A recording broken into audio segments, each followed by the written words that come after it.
አንዴ የሐጅ ኮሚቴ በማለት በሌላ ጊዜ የመስጂድ ሥራ አመራር ኮሚቴ ከዚያም ሰላማዊ ማኅበር፣ የኢድ ፓርቲ፣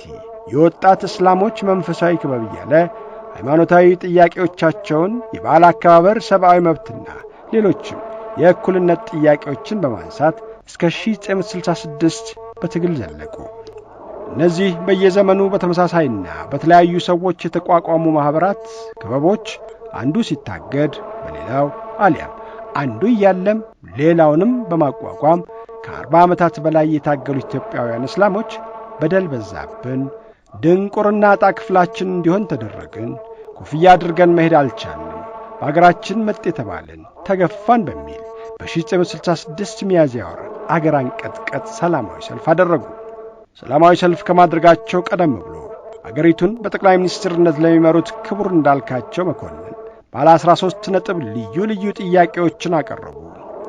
የእስልምና ሃይማኖት የመንግሥት ድጋፍ እንዲኖረው፣ እስላሞች የራሳቸውን የሃይማኖት መሪ እንዲኖራቸው፣ የሊቃውንት ጉባኤ እንዲያቋቁሙ፣ በ1936 በወጣው አዋጅ የተቋቋሙ ሸሪዓ ፍርድ ቤቶች ድጋፍ ተነፍጎታልና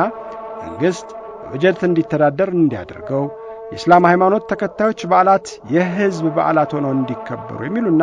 ሌሎችም 13 ጥያቄዎችን ቢያቀርቡም እንዳልካቸው ካቢኔ ምላሽ ባለመስጠቱ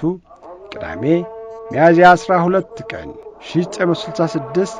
ከ300 ሺህ ያላነሱ ተሳታፊያን እንደነበሩበት የሚገለጸው ታላቁ ትዕይንተ ሕዝብ ተከናወነ።